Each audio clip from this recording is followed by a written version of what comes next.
My darlings, there is nothing I love more than an existential crisis apart from a book that will send you into an existential crisis. And so today I'm going to be giving you a few book recommendations that are perfect for your 20s. And these are Bibles, I think, of the 20s, of being in your 20s, about not knowing where you're going next, about feeling so overwhelmed and feeling like there's so much time but so little time, and just questions that I keep coming back to as a 20-something-year-old.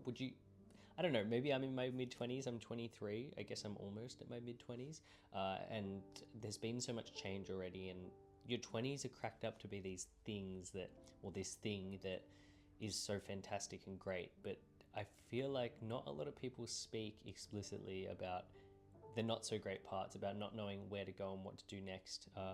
So these are some books that have held me over the past year or so in my 20s, and I feel like you might get something out of them. Let's just say they're required reading. So I'm sending you some homework. Let's go back and forth and talk about them. A writer I absolutely adore is Olivia Laing, and this is The Lonely City. I read this at the start of the year when I was going through, let's just say, a little bit of a mentee bee. I was hating my job. I was just so unhappy. I wasn't doing the things I love to be doing. And honestly, I just felt really lonely. And this book held me when I needed to be held. And to sort of give you a little bit of context, Olivia Laing reflects on the work of a series of different artists and explores how they use loneliness as a tool to create art, and how people living in New York City are often very, very lonely. And she writes this from the perspective of knowing what it feels like to be overwhelmingly lonely, but how this can often be used as fuel for art, and to know that you're not alone in your loneliness, and that it's not at the time it will feel like you're the only person who is inhabiting this feeling, but at the end of the day you're not. And it has maybe the most phenomenal last passage I think I've ever read. I have underlined so much in this book. I read it in a day or 2 days, and I remember going and sitting in a cafe in Sydney at the time, and it was a book cafe, and it should have been the most, like, it was the most cozy feeling to just sit there and finish this book, but at the same time I felt so incredibly alone and seen by this book. And I feel like a lot of people in their 20s do feel this. So that is my first recommendation. It's The Lonely City by Olivia Laing, and I think you're gonna love it. If you haven't read any Olivia Laing before, this is your sign to do so. A Minor Chorus by Billy Ray Belcourt is a book I read also around the same time, which is crazy because I feel like it's just been banger after banger after banger this year. But I read A Minor Chorus, and this has been on my list for a really long time. It's just been difficult to source here in Australia, but I found it in a bookshop, and I read this on my 23rd birthday. And this also just found me at the right time, and I feel like all these books that I'm recommending to you now will find you at the right time in your 20s, and that's why they're Bibles of sorts. But this book is auto-fiction of sorts, and it follows our protagonist, who is queer and Indigenous, as they come to terms with not knowing what they want to do. They're in their MFA, in their writing program, and they just need to get away, and they go to their hometown, and they go to these people who were their knowings when they were growing up, and they interview them, and they form this chorus of ideas throughout the book. And we don't hear a lot directly about our protagonist, but we learn a lot through the way in which they interact with these people that they're interviewing. And this book managed to mention every single person and writer and artist that I love. I don't know how Billy Ray Belcourt did it, but they did, and it's so poetic. Again, so many lines to underline, and they're just going to strike you like a bat over the head. And so that's my second recommendation for sure. A book that I actually need to reread, but I want to recommend it to you still, is Too Much and Not the Mood by Durga Chew-Bose. I'm sorry if I've messed up that name. I tend to do that. Anyways, this is a collection of essays, and I read this in Europe last year, and I read it on my Kindle, but I also found a physical copy at the London Review Bookshop, and so I bought it, and I'd love to go back through it with a fine-tooth comb and underline all the things that I underlined on my Kindle. This is a beautiful essay collection that at its core explores what it means to be first generation immigrant, and also what it means to be a woman and an artist moving through the world, and not knowing who you are entirely. And I feel like that speaks volumes for your 20s.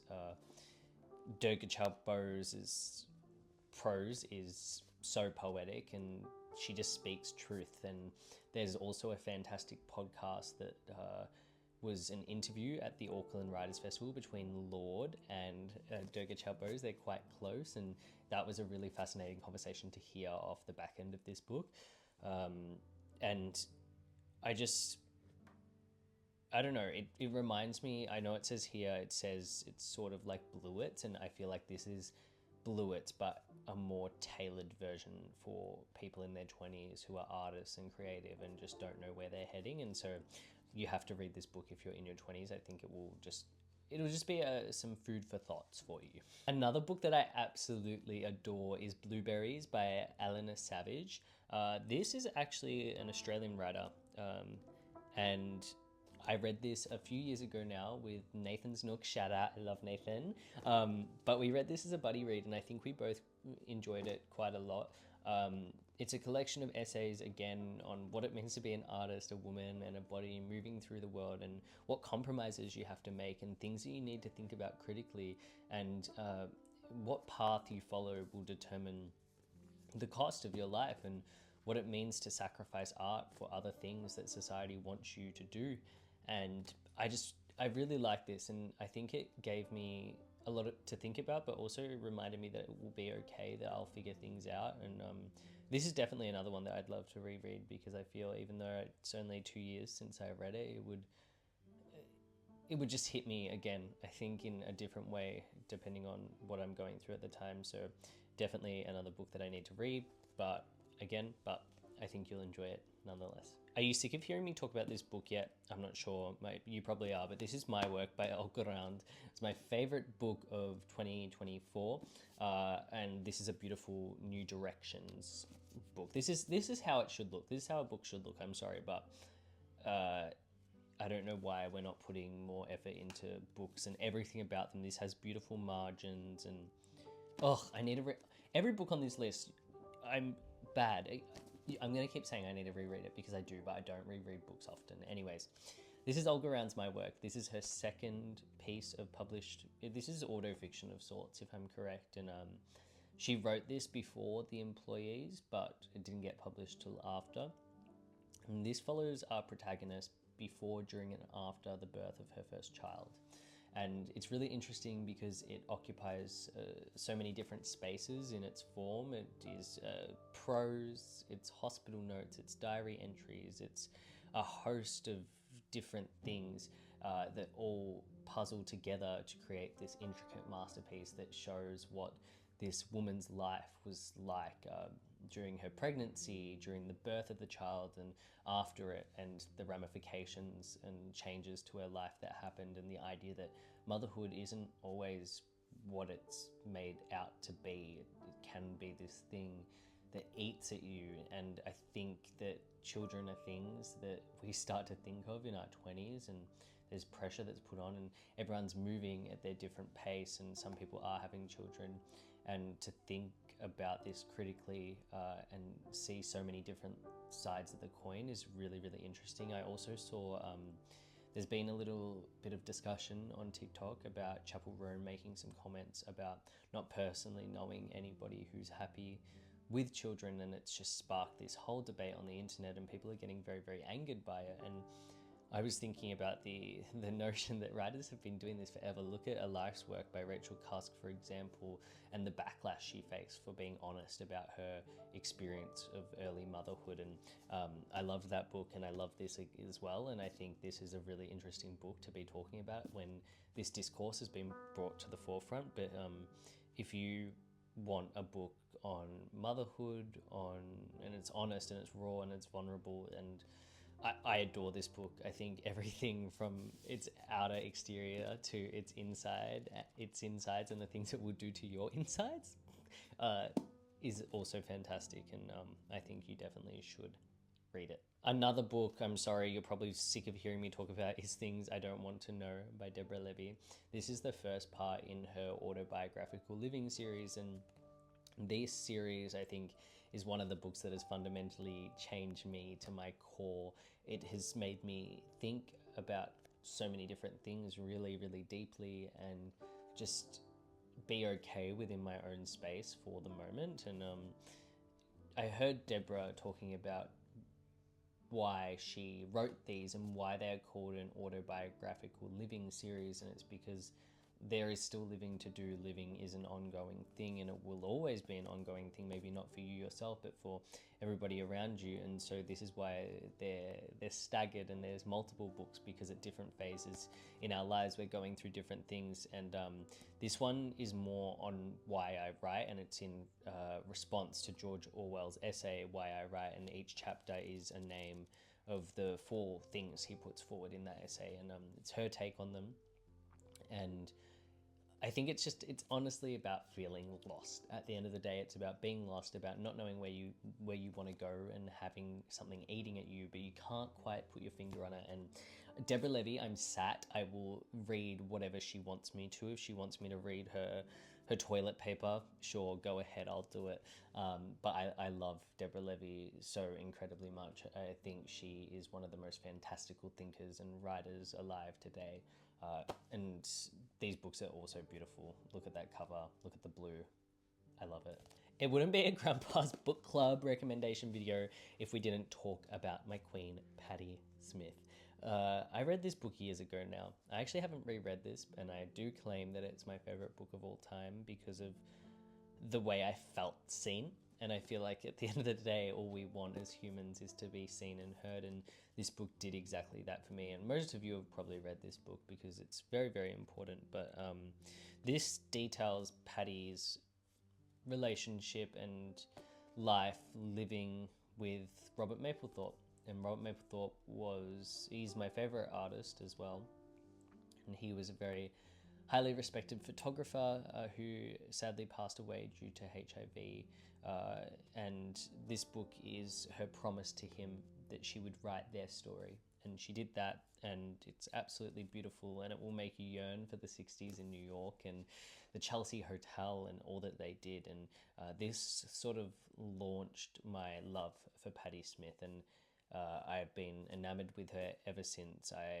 Anybody who knows me knows that I love Patti Smith more than maybe life itself. And this book will change you. It will show you the importance of art and sticking to yourself and being true to yourself.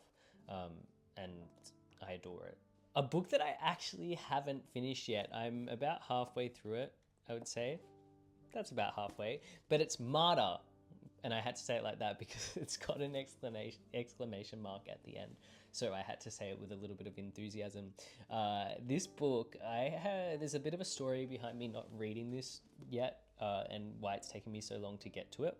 And I'm going to bore you with it for a second. This is a B format paperback in Australia. And it's a horrible size. I hate it utterly. I really despise how big they are, and just unnecessary. Why does a book need to be that large in terms of like its length? Some things can be too big. That's all I'm saying. And I've lost my train of thought. Is it train of thought or is it trade of thought? Anyways, I didn't buy it because of the size. Everybody was telling me to read it. All of you were saying it was in your top favorite books of last year, and I was like, yes, I know. This is going to be up my street. Of course it is, but it's too big. And I was holding out for once it reached enough sales to go to that smaller paperback size that it would get the yellow US cover, because it's a beautiful cover. It's striking. It's all it needs to be. And I looked it up at the bookshop I worked at on the back end because I heard that the small format was coming out, and I'm going to put it on the screen. I bought this. As you can see, it's a criminal act what they've done, and it's heinous. The cover is disgusting what they're bringing out, and so I bought this anyway, so I could have just bought it in the first place. Anyways, I bought this and I have been loving it. This book follows a man in his late 20s. His name is Cyrus, as he is coming to terms with death and what it means to live a meaningful life. A bit of background is that his mother died due to her plane being shot down by the US military, and then Cyrus and his father immigrate to America, and this event that has happened when he's a baby has led to long-lasting impacts that he hasn't really dealt with. And in response to this, he's very, very lost. And I feel this. And the thing that he does to grapple with how lost he is feeling is to go to this exhibition where this lady who is terminally ill, this artist, is sitting down with people in her last weeks at a gallery and just conversing with them. And there are so many nuggets and gems in this book that are just like life wisdom and honesty that we don't often give each other. And the conversations that these two share are very, very important. And I just think that everybody should read this book. If you're feeling lost in your 20s, this book will do exactly what it needs to do. And it's also extremely readable. The chapters are short. It's easy. It's got a beautiful storyline, and it's great. And finally, my copy of this book is in the hands of somebody else who is yet to return it, but it's Evenings and Weekends by Oisín, McKenna. I read this book last year in winter, and it's set in the London summer in a heat wave over the course of a weekend, and it's full of inevitability and yearning, and we know that there is going to be a climax in this book, and it's alluded to, and we're just waiting, so we're on the edge of our seats for the whole book. But this follows a host of different characters as they are orbiting around each other and working out what they want.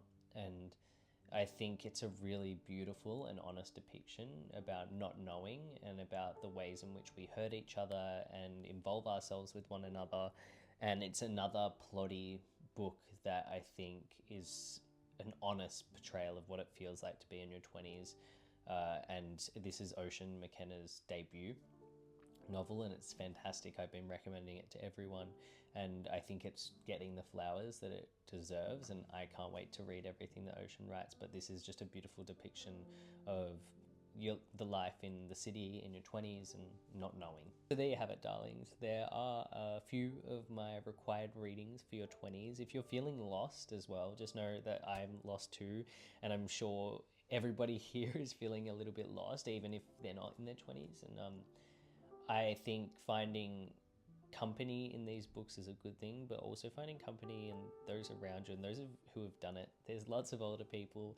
I find myself gravitating towards people just a few years older than me to give me advice and to just let me know and reassure me that it's going to be okay. But if you don't have that, then these books also will do a good job of that. And so I hope you find something in them. I hope you enjoy them, and I'll speak to you soon.